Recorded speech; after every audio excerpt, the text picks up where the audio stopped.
Trump had this to say about ongoing wars around the world as he has tried to paint the Biden administration as one that has encouraged more endless wars. Here's what he said. We have wars going on in the Middle East. We have wars going on with Russia and Ukraine. We're going to end up in a third world war, and it'll be a war like no other because of nuclear weapons, the power of weaponry. I rebuilt our entire military. She gave a lot of it away to the Taliban. She gave it to Afghanistan.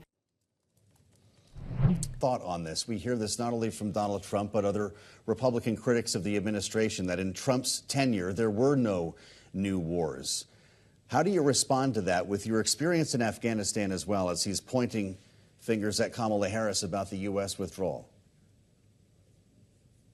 So, first of all, Donald Trump would be a threat to national security should he take back the Oval Office. I talk about the fact that when we swore in finally in January, that we swore to defend against those that are coming against us, whether they are domestic or international. And right now, I feel like MAGA in general, they are threats to us domestically. And we see it time and time again. Joining us now, Democratic Congresswoman Abigail Spanberger of Virginia. She is a former CIA officer. Congresswoman, thanks for being here. It's good to see you. Let's talk first about those threats to the FBI, threats to the IRS now, other agencies that, frankly, some of your colleagues in the United States Congress have put in harm's way. We heard this man who was killed in Ohio who went to a field office in Cincinnati because of what he'd heard about the FBI searching Mar-a-Lago, that they were out to get the president and everything else. Have you talked to any of your colleagues about turning down some of the rhetoric, particularly some of it based in conspiracy theories? Well, I wanted to first take a minute to reflect on that video, the number of law enforcement officers whose lives were in danger because one man was spun up in anger and hate, and the conspiracies that you mentioned. In my conversations with my colleagues, I've been very clear in the danger that exists when people are so willing to lean into lies, like the lie of 87,000 armed IRS agents. That is not real. That is not true. And yet we see members of Congress and people who want to head to Congress who are willing to call the FBI names, accuse them of being corrupt, all for political gain. In fact, in our race, my opponent sent out a fundraising email calling the FBI corrupt, calling them deep state. It is disrespectful, it is a lie, it is conspiratorial, and two things either exist. Either members of Congress and some who wish to go to the halls of Congress actually believe these lies themselves, or they are willing to put the lives of the men and women in law enforcement, it was FBI, it was local police, it was sheriffs, it was state police, in that video you just showed, by pushing these lies either to fund their campaigns or to curry favor with some voters. It's dangerous, and it has to stop. Donald Trump's campaign is obsessed with the past, not the future. He's willing to sacrifice our democracy, put himself in power. However imperfect and however frustrating and however slow, the people still have the greatest check on power through their vote in a functioning democracy. Now, if that is stolen by liars or would-be tyrants who, of course, then accuse others of doing the stealing and others of being illegitimate. But if that is stolen, then this nation will not endure as a democracy that is able to check political power with people power. That's why this whole thing matters. Just a few days ago, Trump gave an invitation to Putin to invade some of our allies, NATO allies. He said if an ally didn't spend enough money on defense, he would encourage Russia to, quote, do whatever the hell they want, end of quote. Can you imagine a former president of the United States saying that? The whole world heard it. The worst thing is he means it. No other president in our history has ever bowed down to a Russian dictator. As we've said before, it's one thing to read the crazy, it's another to hear the crazy. So I want to read this one to you. Quote, here it goes. Cease and desist. I, together with many attorneys and legal scholars, am watching the sanctity of the 2024 presidential election very closely because I know better than most the rampant cheating and skullduggery that has taken place by the Democrats in the 2020 presidential election. It was a disgrace to our nation. Therefore, the 2024 election, where votes have just started being cast, will be under the closest professional scrutiny. And when I win, those people that cheated will be prosecuted to the fullest extent of the law, which will include long-term prison sentences so that this depravity of justice does not happen again. We cannot let our country further devolve into third world nation, and we won't. Please be aware that this legal exposure extends to lawyers, political operatives, donors, illegal voters, and corrupt election officials. Those involved in unscrupulous behavior will be sought out, caught, and prosecuted at levels, unfortunately, never seen before in our country. Yes, I read that because that is the Republican nominee for president, issuing a direct threat, not just against his political opponents, but against the very people who administer free and fair elections in this country. Joining me now is Democratic Congressman Adam Schiff of California. He's now a candidate for the U.S. Senate. So, Congressman, I know it sounds dramatic to read that, but it is important for people to hear, I think, and to understand what is going on in his mind. And there was a lot of strange things in that post, including donors. I'm not sure who he's targeting. We'll leave that aside. But he goes directly after election officials, people who administer our elections. As you well know and have talked about, there's problems recruiting. People are dropping out from doing that. We need that for our elections to take place. How can this, there's no consequences for Trump. So how can this be, how do we combat this? Well, I think he's doing a couple things. First of all, starts out that quote with the big lie. Mm-hmm. I'm going to lie again about the last election, so here I go. And then the second thing he says is, I'm going to lie about the upcoming election. And if I somehow succeed, I'm going to go after everyone who was trying to do the right thing, trying to conduct a free and fair election. If they're getting in my way, I'm going to go after them. And this is not an idle threat. If we think back to Ruby Freeman and Shay Moss, these election workers in Georgia who had their lives absolutely turned upside down, had to endure death threats, had to leave their own homes, had to essentially set aside their own business.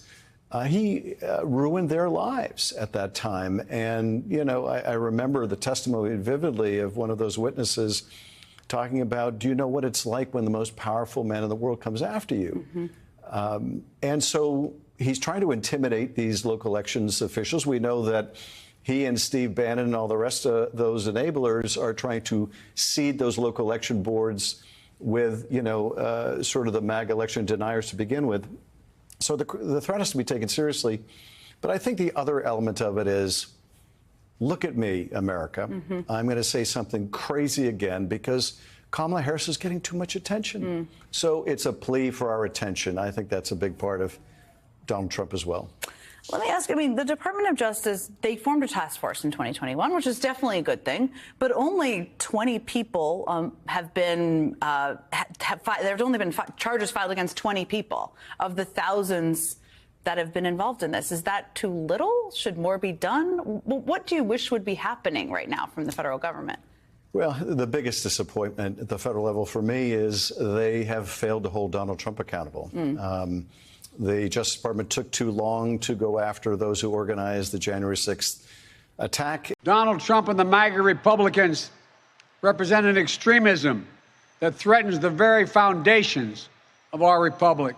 The November 26th date could be right smack in the middle of a period of time, if Harris wins, where Trump is challenging the outcome and trying to stir up support for that. Do you worry about that timeline? Well, I worry about that timeline for the reason you mentioned. I also worry about it because the Supreme Court has showed every willingness to interfere in any prosecution of Donald Trump. I think when the Supreme Court in that immunity decision said that what a president says and does in his official responsibility can't be used as evidence against him, even in a trial about purely personal conduct, I think that was the Supreme Court's way of reaching into that New York case and trying to mess with it. So I worry about it from that perspective, that he may successfully appeal and once again delay or deny justice. Are you confident that there will be a peaceful transfer of power in January 2025? If Trump wins, no, I'm not confident at all. I mean, if Trump loses, I'm not confident at all. He means what he says. We don't take him seriously. He means it. All the stuff about if we lose, there'll be a bloodbath. Have to be a stolen election. Look what they're trying to do now in the local election districts where people count the votes. They're putting people in place in states that they're going to count the votes, right? But of course, we all have to be concerned with that period of time between the election and when the joint session of Congress meets, because if it's a close election, and maybe even if it isn't a close election, Trump now has even more reason to contest the results, not because of any problem in the election system, but because he fears he's going to go to jail. If he's not in a position to make these prosecutions go away, he may be going to jail. And that means, I think, for him, any limits are off. He will use whatever device, lie, cheat, employ violence or encourage it. So we do have to be concerned with that prospect. The best thing that we can all do, because there's no clear legal remedy with this reactionary partisan Supreme Court, is make sure the election result is not close, that we turn every eligible voter out, and that Kamala Harris has a commanding win. Welcome back to Live Now from Fox, and we do have some breaking news out of Arizona, specifically the county where former President Trump is touring, the border in Arizona. This just in from the sheriff's office right there. You're taking a look at a man who the sheriff's office is searching for, a Benson resident who is wanted on several outstanding warrants, including also he's being sought as an investigative lead for threats to kill a presidential candidate. I love this city. I don't want to destroy it. Donald Trump wants to destroy not only the city, but the country, and eventually he could destroy the world. I don't mean to scare you. No, wait, maybe I do mean to scare you. If Trump returns to the White House, you can kiss these freedoms goodbye that we all take for granted. And elections, forget about it. Do we want him running this country and saying, I'm not leaving, I'm dictator for life? We're trying to be gentlemen in this world. The Democrats, you are gangsters. Excuse me. You are gangsters. You're washed up. I've never seen another president try to an attempted coup of this country, though. I totally agree with Robert De Niro. I am one of those people that suffer from Trump derangement syndrome. I think he is a threat to democracy. Really? I think that he led an attempted coup of this country. You know, he said he wanted to suspend the Constitution to overthrow the results of an election. At the least, that's just not a patriotic thing to say. I don't believe that. He absolutely said that on Truth Social. I will look that up. He did. He wanted to suspend the Constitution? He said we should suspend the Constitution to overthrow the results of an election. He said it on Truth Social, then said he didn't say it. So listen, I read Project 25. I'm one of those guys that's like, I don't know if he will necessarily leave. I hope he does, as you said. I hope he does. I've never done this before. Can I have a pledge? A swearing.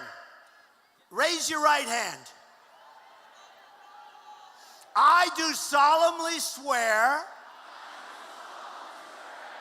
that I, no matter how I feel, no matter what the conditions, if there's hurricanes or whatever, will vote on or before the 12th for Donald J. Trump for president. Thank you. Now I know. Don't forget, you all raised your hand, you swore. Bad things happen if you don't live up to what you just did.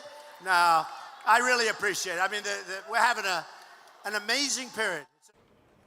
That was Saturday at a rally in Florida. Trump was asking supporters to raise their hands, vowing to vote for him in the March 15th primary. But that led to headlines like these, where some compared that moment to something that might have happened at a rally in Nazi Germany. And we noticed 4 other moments in the past week where people have compared Trump to Adolf Hitler.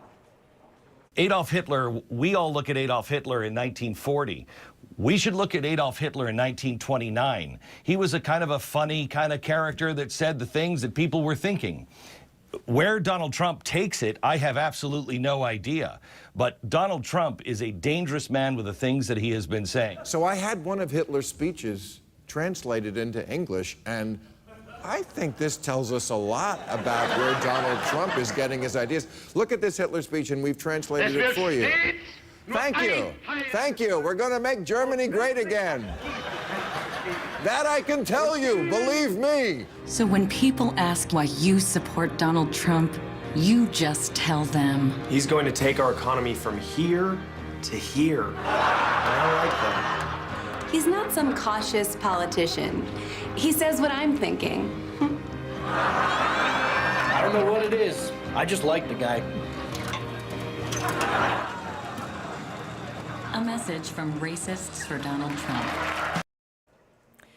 Comedian Louis C.K. wrote this in an email to fans. Please stop it with voting for Trump. It was funny for a little while, but the guy is Hitler. And by that I mean that we are being Germany in the 30s. Do you think they saw the expletive coming? Hitler was just some hilarious and refreshing dude with a weird comb-over who would say anything at all. Trump asked voters again on Monday, this time in North Carolina, to raise their hands and take the loyalty pledge. Professor Thomas Weber, thank you so much for your time today. Thanks for having me. Thomas, over the weekend, Donald Trump told a rally that immigrants in the US are poisoning the blood of our country, which caused another comparison between him and Adolf Hitler. Why is it that quote that has caused the condemnation? Because he was really using two of Hitler's favorite terms, blood and poisoning, and rather the idea that you can poison an entire nation, that you can poison the lifeblood of a nation. And Donald Trump is using language that Hitler had also used in Mein Kampf and in many of his speeches. We pledge to you that we will root out the communists, Marxists, fascists, and the radical left thugs that live like vermin within the confines of our country, that lie and steal and cheat on elections and will do anything possible. They'll do anything, whether legally or illegally, to destroy America and to destroy the American dream. President Joe Biden then accused Donald Trump of echoing Hitler with the use of the word vermin. Trump referred to those who lean politically left as vermin, while Hitler was known to use that exact same word when he was referencing his enemies. What did you make of this? Do you think it's a bit of a stretch to compare the two just by the use of that one word? When it comes to this one word, yes, absolutely, because unfortunately, that is the dehumanization and the reference to political opponents as vermin is quite common, unfortunately, in politics, both past and present.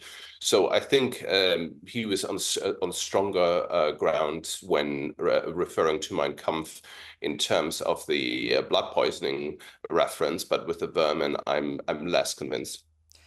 Through all your research, because you've done so much research, Thomas, on both Hitler and Trump, do you think that Donald Trump is telling the truth when he says he hasn't read Mein Kampf? No, not really. I mean, he might be telling the truth in a kind of very narrow sense, in that he did not read Mein Kampf from cover to cover. But two people close to him have confirmed that he used to have this kind of compendium or anthology of Hitler's speeches and sections of Mein Kampf next to his bedside. And it's absolutely clear that he had that and that he would have also browsed through it.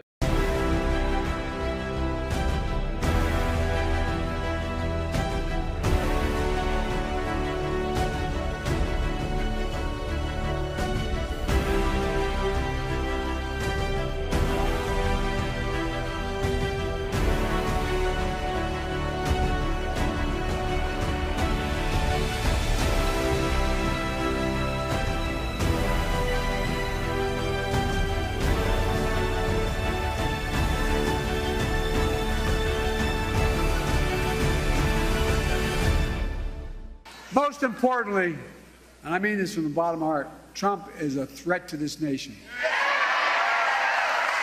He led a violent mob on January 6th to overturn the 2020 election. Hold on to power.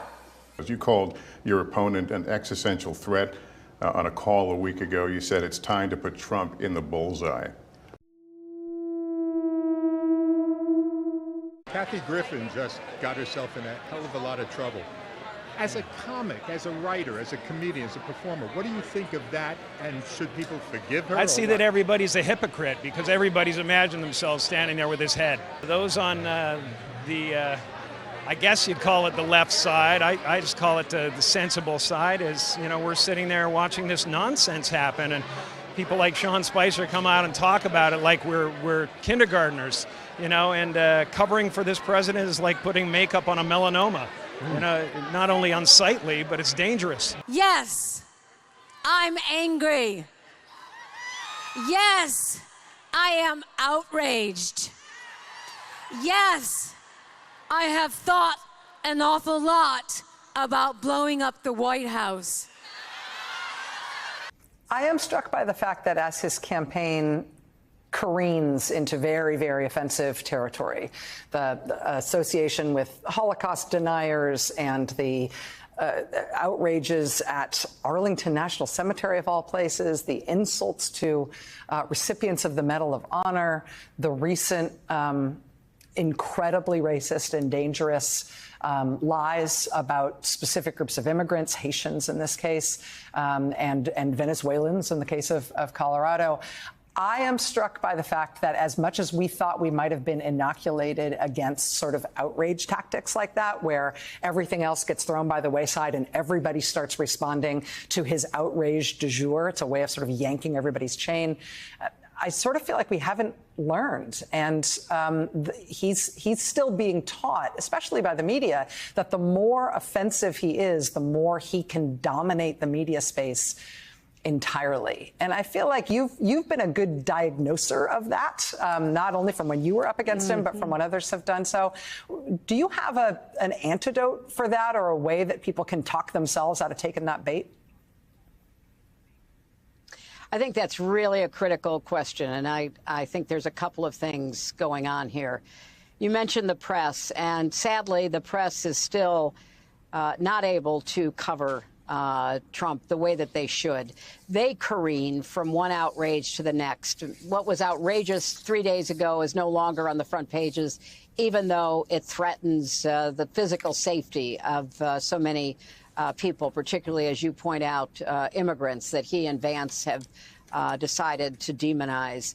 And I don't understand why it's so difficult for the press to have a consistent narrative about how dangerous Trump is, his demagoguery, his danger to our country and the world. Well, Americans need to understand that they have to take Trump both seriously and literally. He has said what he wants to do. He and his allies with Project 2025, his desire to be a dictator, at least on day one. We're not going back. We're not going back to, what he failed to do to protect American lives during COVID. We're not going back to the, romance with dictators that puts innocent lives at risk and America's security in danger. We can't go back and give this very dangerous man another chance to do harm to our country and the world. Donald Trump is a convicted criminal.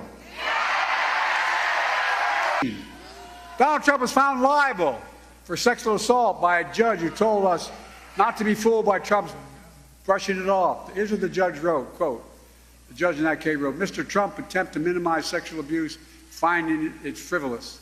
Mr. Trump raped her.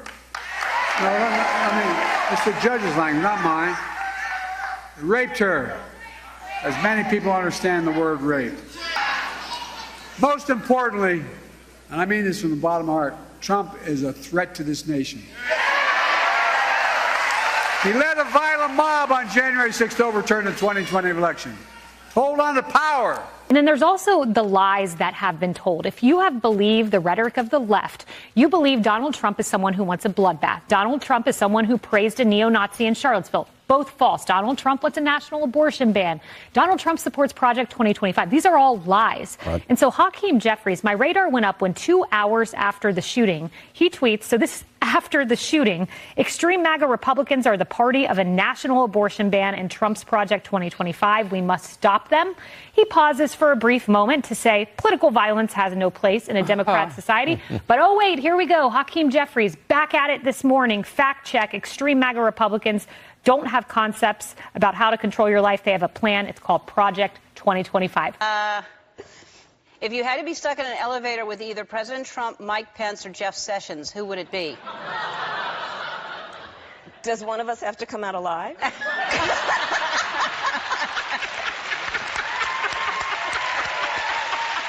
Former U.S. President Donald Trump is safe after shots were fired at his golf course in West Palm Beach, Florida, in what the FBI says was another assassination attempt. Officials say Secret Service agents spotted a rifle barrel poking out of the bushes as they were clearing holes on the course ahead of Trump, then fired on a gunman near the property line. only a few hundred yards from where the former president was playing. What you're going to hear tonight is a detailed and dangerous plan called Project 2025 that the former president intends on implementing if he were elected again. Very well known that Donald Trump is weak and wrong on national security and foreign policy. It is well known that he admires dictators, wants to be a dictator on day one, according to himself. Understand, this is someone who has openly said he would terminate, I'm quoting, terminate the Constitution of the United States, that he would weaponize the Department of Justice against his political enemy. On that point, Donald Trump, the candidate, has said in this election there will be a bloodbath if this and the outcome of this election is not to his liking. And it is just unquestionable at this point that that man cannot see public office again. He is not only unfit, he is destructive to our democracy, and he has to be eliminated. Thing that said, take a look at what happened